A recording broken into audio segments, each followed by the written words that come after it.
Buenos días, jóvenes.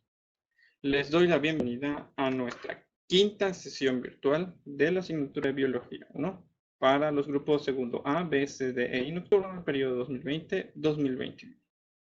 Bueno, antes de comenzar con la clase de hoy, he recibido de parte de ustedes bastantes reportes y, vamos a decir, avisos, comentarios de que no han estado pudiendo subir sus tareas a la plataforma de Google Classroom, que les da marca un error o que les da algún problema de algún tipo. ¿Okay? Ahora, ya les publiqué yo algunas opciones o soluciones para que puedan solucionar esto. Uno de los motivos por los cuales es posible que antes pudieran subir y ahora no pudieran subir es que cada vez que suben una tarea, esta tarea se guarda en su Google Drive y luego se pone en el Google Classroom. Entonces, si has estado subiendo tareas y aparte utilizas tu almacenamiento de Google Drive para guardar otras cosas como fotos o no sé qué puedan guardar, es posible que se haya llenado. Entonces, lo primero que deberían de hacer es revisar su carpeta en la nube de Google Drive y asegurarse de que todavía tienen espacio. ¿Okay? Si ese es el caso, bueno, podemos ver otras soluciones. Perdón. Pero si no, pues tienen que vaciar su carpeta, eliminar algunas cosas, las tareas pasadas, por ejemplo, para poder seguir subiendo. Disculpen. Otro problema que puede suceder es que a veces la comunicación entre el Google Drive y el Google Classroom no es tan buena, ya sea por un problema que pueda haber en los servicios de Google. Una buena forma de evitar que sucedan estos problemas es que en vez de intentar adjuntar directamente el archivo desde nuestro dispositivo móvil o nuestro equipo de PC directamente al Google Classroom, mejor primero lo subamos manualmente a la carpeta de Google Drive y ya después compartamos el vínculo a través del Google Classroom. Eliminamos el intermediario y se hace más difícil que haya algún error o que nos mande algún mensaje de ese tipo. ¿Okay? Entonces, intenten estas dos cosas para intentar solucionar el problema. Si de todas formas están teniendo, a pesar de haber hecho eso, están teniendo problemas para subir sus tareas, bueno, es posible que pueda ser la conexión de internet, sobre todo si están utilizando un dispositivo móvil. Okay, estamos hablando del smartphone, por ejemplo, o una tablet. ¿Por qué? Ahorita con los problemas que está habiendo con el clima, es normal que los servicios de internet inalámbrico, como los datos del teléfono o el Wi-Fi, estén fluctuando y estén fallando y no tengan la velocidad a la que estamos acostumbrados normalmente. Ahora, cuando nosotros tomamos una foto con nuestro teléfono, a menos que manualmente sepamos más o menos lo que estamos haciendo y comprimamos esa foto, no sé, en un formato PNG, por ejemplo, las fotos que tomamos con un smartphone hoy en día, ¿okay?, ocupan mucho espacio por la cantidad de megapíxeles que tiene esa foto. Aunque la foto no parezca estar así como que muy padre, ocupa mucho espacio. O sea, una sola fotito nos puede llegar a ocupar entre 1 y 3 megas. Y si estás poniendo 2, 3, 4 fotos por archivo que me mandas de tarea, pues se hace bastante. Ahora, cuando tratamos de subir eso, si la conexión no es buena y hay interrupciones o fluctuaciones en la velocidad de subida, es normal que todo el proceso de subida falle.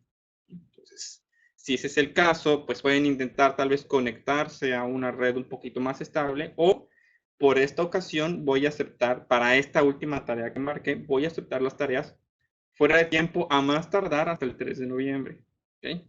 Entonces, si están teniendo problemas, tal vez puedan esperar 1 o 2 días a que se tranquilice un poquito lo del clima y lo intenten. Si todavía así no puedes subir tus tareas, ¿okay?, les voy a pedir que eviten estarme enviando todas sus tareas al correo. ¿Okay? Ya van varios de ustedes que me envían las tareas al correo, pero la realidad es que ustedes, entre todos ustedes, son más de 200 alumnos.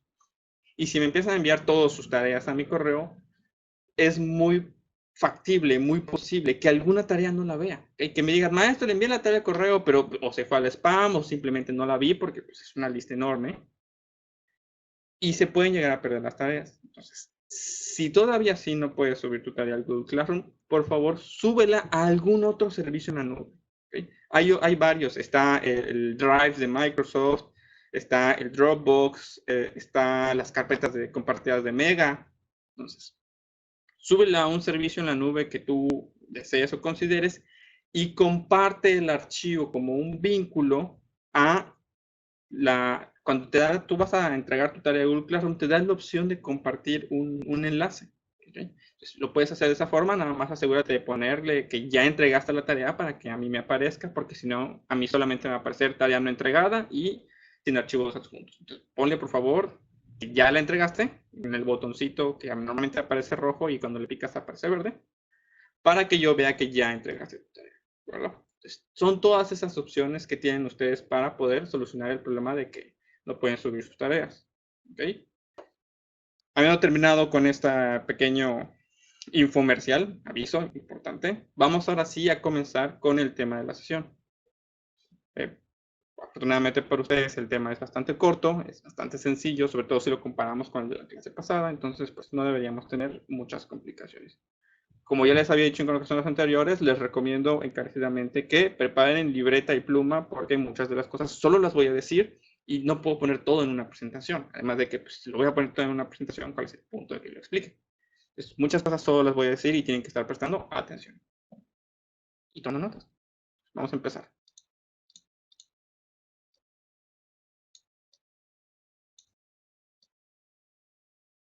Okay. Muy bien. Ya durante la clase pasada habíamos hablado acerca de las enzimas y su papel en la regulación del metabolismo. Hablamos un poquito de los tipos de enzimas, cómo funcionan y en general qué es una enzima. El tema que vamos a ver hoy es vitaminas, que es el segundo mecanismo de regulación del metabolismo y todavía nos va a faltar uno, pero pues esa es la próxima clase. A diferencia de las enzimas, las vitaminas son un poquito más sencillas de entender y no vamos a profundizar tanto en su conformación química, ya que técnicamente no forman parte de nuestro propio organismo. Ahorita vamos a ver cómo funciona esto. ¿Okay? Bueno, para empezar, ¿qué es una vitamina? Todos conocemos la palabra, la hemos utilizado, pero en realidad sabemos lo que son. Las vitaminas, la verdad es que mucha gente no tiene claro lo que son, o sea, ni siquiera los que son científicos lo tienen muy claro. ¿Por qué? Porque son un grupo extremadamente variado de compuestos orgánicos. Es casi como un grupo de compuestos orgánicos importantes para nosotros, pero que no encajan en ningún otro grupo. Entonces, nos ponemos en las vitaminas. Ese es ese tipo de definición. ¿Okay? Entonces, son un grupo extremadamente variado de componentes orgánicos, de sustancias, que los animales necesitan para poder llevar a cabo sus funciones metabólicas, pero que no tenemos, o sea, no tenemos la capacidad de producirlos por nuestra cuenta. Así que la única forma de obtenerlos es tomándolos de afuera. ¿Okay? No podemos convertir otros nutrientes a través del catabolismo en estas vitaminas. Tenemos que recibirlas tal y como son. ¿Okay? Y otra cosa interesante, las vitaminas son un tipo de nutriente exclusivo de los animales. ¿Okay? En el sentido que las plantas no necesitan algo como vitaminas, solo los animales las necesitamos. Entonces, esos son las vitaminas. Un grupo muy variado, son nutrientes importantes para nuestras funciones metabólicas, pero no los podemos producir por nuestra cuenta. Y que además tienen la característica interesante de que se necesitan únicamente en cantidades muy pequeñas. ¿Sí? Diferencia, por ejemplo, de un macronutriente como los carbohidratos o las proteínas o el agua, que tenemos que consumirlas en cantidades importantes, de hecho conforman la mayor parte de nuestra dieta. Las vitaminas solo las necesitamos en cantidades muy, muy pequeñas. A veces estamos hablando de miligramos o microgramos. Necesitamos. Entonces, eso es en general una vitamina, pero eso no responde para qué nos sirve ni cómo funciona. Un poquito de historia antes de empezar. Para empezar, ya tiene mucho tiempo, ¿okay? A cientos de años, que se conoce la relación que existe entre la dieta, entre comer y mantenernos saludables. ¿Okay? Morirse de hambre y la inanición no es algo nuevo. ¿Okay? Entonces, ya se sabía desde hace mucho tiempo, desde la época de las cavernas, La relación entre la dieta y la preservación de la salud. Más reciente es el conocimiento de que simplemente comer cualquier cosa no es suficiente para mantener la salud. Simplemente porque te comas lo suficiente como para estar satisfecho, no quiere decir que tu dieta sea suficiente para mantener un buen estado de salud. ¿A qué me estoy refiriendo? Por ejemplo, en la antigüedad, los marineros, estamos hablando de marineros de la antigüedad, obviamente estamos hablando de marineros que salían en barcos de madera, que funcionaban con velas y viento, ¿okay? Y estos marineros a veces podían pasar en un viaje en el mar, o sea, meses, o sea, 6 meses o incluso años. O sea, podemos tomar como ejemplo el viaje que hace Charles Darwin en el Beagle, que estuvo 4 años dando vueltas por todo el mundo. Entonces, a veces pueden pasar meses desde que sale un barco, salía un barco de ese tipo del puerto a que volvía a tocar tierra, o sea, meses en el mar. Entonces, eso imponía desafíos a los marineros en cuanto a, oye, ¿qué vamos a comer durante todo ese tiempo? ¿Qué vamos a tomar? O sea, es un barco, tienes 20, 30, 40 personas, barco muy grande, y hay que llevar comida y hay que llevar agua para todo ese tiempo. Nosotros tenemos problemas para conservar la comida en el refrigerador. Imagínate, ellos que no tenían esa tecnología, o sea, tenían barriles y cajas y bolsas y nada más. Entonces, era muy complicado llevar alimentos que pudieran durar el tiempo suficiente en buen estado como para poder alimentar a una tripulación de un barco que iba a estar 6 meses en alta mar y pudieran sobrevivir y llegar al final de su trayecto. Entonces, la solución que ellos tenían era a llevar alimentos en conserva. Un alimento muy, muy socorrido para ellos, por ejemplo, era la carne salada. Una carne ya seca, salada, tipo así, si no machaca, pues puede durar meses mientras la mantengas en lugar seco. Y llevaban muchos alimentos de ese tipo, panes, a veces algunos granos que se mantienen muy bien, tal vez algunas patatas, aunque no les duraban mucho, panes, agua, por supuesto, y carnes secas. ¿Okay? Y eso comían. Entonces, era muy común que los marineros que se encontraban en esas condiciones sufrieran de una enfermedad que se llamaba, y se llama todavía, el escorbuto. ¿Qué es el escorbuto? Bueno, el escorbuto empezaba con la formación de llagas en la piel, empezaban a sangrar las encías, incluso les podían llegar a caer los dientes, ¿okay? Y empezaban a deteriorarse y muchas veces podía llegar a ser fatal.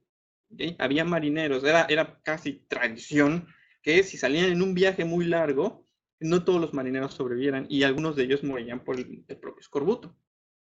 Y sin embargo, no se sabía por qué, o sea, ellos sabían que salir de viaje largos periodos de tiempo podía causar escorbuto, pero no entendían la razón de esto. Más adelante, conforme fue la ciencia humana, un poco rudimentaria, pero fue avanzando, se terminó descubriendo que el escorbuto podía tratarse. Un marinero llegaba finalmente al muelle, al puerto, enfermo de escorbuto, y con el tiempo se descubrió que se podía tratar administrándole a ese marinero enfermo jugo de limón. Le daban jugo así, abre la boca y ahí va el jugo de limón.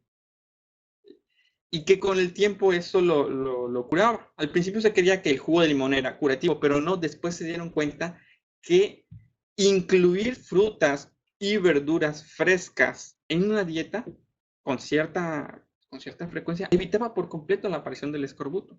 ¿Sí? Entonces, a eso me refiero con que se descubre que simplemente comer suficiente no es suficiente. O sea, valga la redundancia, o sea, simplemente comer hasta llenarse no basta. ¿Ok? Y los marineros fueron uno de los primeros que empezaron a sufrir por esto y a descubrir este problema. Esto eventualmente lleva a teorizar que existen nutrientes en algunos alimentos que no se encuentran en otros alimentos. Y esto con el tiempo termina estableciendo la importancia, uno de los preceptos fundamentales actuales de la nutrición, que es la importancia de una dieta variada. Los marineros se enfermaban porque no comían frutas y verduras. Por supuesto, en ese entonces no se hablaba de cosas como vitaminas, pero sí entendían que había algo en esas frutas y verduras que era importante para nosotros, pero que no lo podíamos encontrar en la carne, o en los granos, o en el pan. Se empieza a entender que es necesario comer, tener una dieta variada. ¿Okay? A las enfermedades que están ocasionadas por la interrupción de los procesos metabólicos por falta de alguna vitamina, se les conoce como enfermedades carenciales. Y existen muchas y no duden de que incluso personas que puedan ustedes llegar a conocer a pesar de nuestra vida moderna puedan sufrir alguna de estas. ¿Okay? De hecho, es algo bastante común. Es más común de lo que creen. Que nos falte una o dos vitaminas por ahí porque simplemente no tenemos una dieta variada. De hecho, la dieta, vamos a decir, común, no voy a decir tradicional, porque no es lo mismo lo común actualmente que lo verdaderamente tradicional. La dieta común actual para los mexicanos y los yucatecos en general tiende a ser muy poco variada. Dependemos de maíz, granos, panes, carnes y poco más. O sea, verduras, las mismas verduras, ¿ok? Muchas familias, o sea, compran casi las mismas 6 verduras toda su vida y de eso viven y de eso comen, ¿ok? Tomate, lechuga, la papa no cuenta como verdura, zanahoria, calabaza, déjale de contar, ¿ok? Cuando tú vas al súper y puedes llegar a ver hasta 30 diferentes tipos de verdura. Pero bueno, todo esto establece la importancia de una dieta variada y empieza a establecer lo que es una vitamina. Vamos a hablar ahora acerca de las características ya como tales de las vitaminas. ¿Okay? Para empezar, las vitaminas son estructuras orgánicas muy complejas. Son sustancias con una estructura muy compleja. ¿Okay? Se encuentran, por lo menos en algún tipo de alimento habitual para nosotros, en pequeñas cantidades.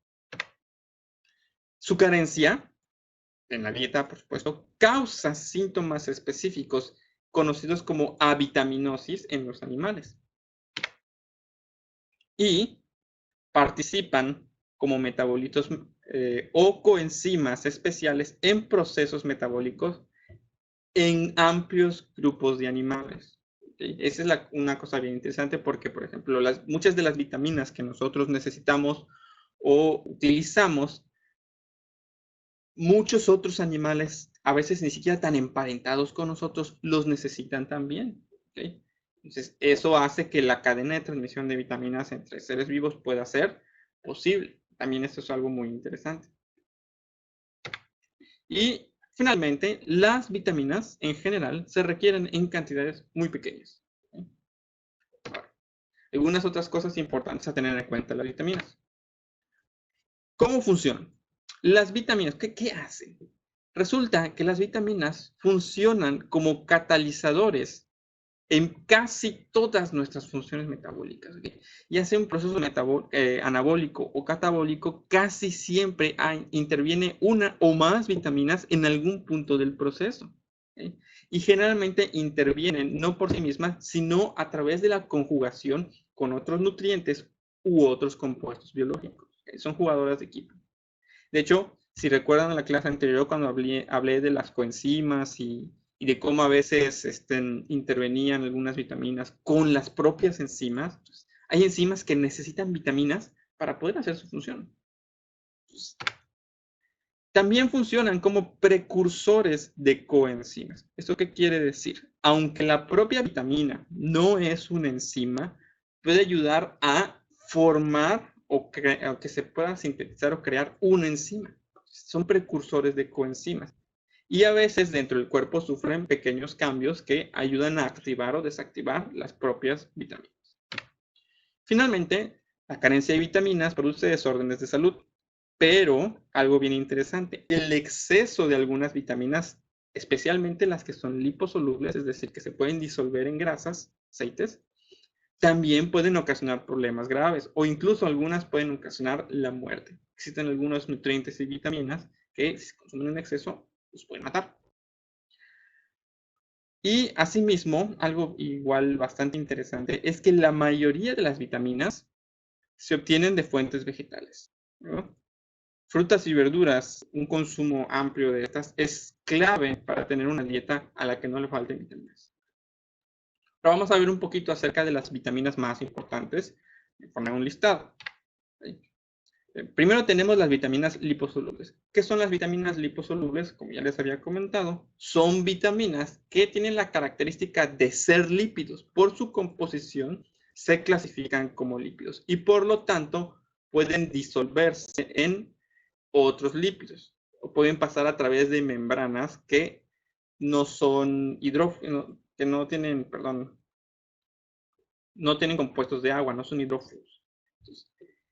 Estas vitaminas, por lo tanto, suelen encontrarse en alimentos que podríamos definir como grasos, la mayoría de las veces. Por ejemplo, tenemos la vitamina A, que se encuentra sobre todo en vegetales y productos lácteos y particularmente en el hígado de animales. ¿Okay? Es importante para la formación de pigmentos, como nuestra piel, y afecta, por supuesto, a la vista y al cuidado de la piel. Tiene mucho que ver con esos tejidos epiteliales. Y cuando no se consume en suficiente cantidad, puede llegar a producir ceguera. ¿Okay? Sí, efectivamente. Otra vitamina liposoluble es la vitamina D, la cual nuestra principal fuente de obtención de la vitamina D, de hecho, es la luz solar. ¿Okay? Cuando nuestra piel se expone a la radiación ultravioleta que obtenemos del sol, se puede llegar a sintetizar la vitamina D de otros componentes, pero también podemos obtenerla de productos lácteos, huevos, alimentos de origen animal aceitosos como el aceite de hígado de pescado, aunque es innecesario consumirlo como tal, ¿okay? Simplemente con que uno consuma pescados o productos lácteos suele estar cumpliendo con su requerimiento. ¿Okay? Y es muy importante para la absorción de calcio, y lo cual, por supuesto, también es importante para la formación de los huesos. Su carencia produce una enfermedad llamada raquitismo, que es una mala formación de los huesos durante el desarrollo infantil y, vamos a decir, juventud.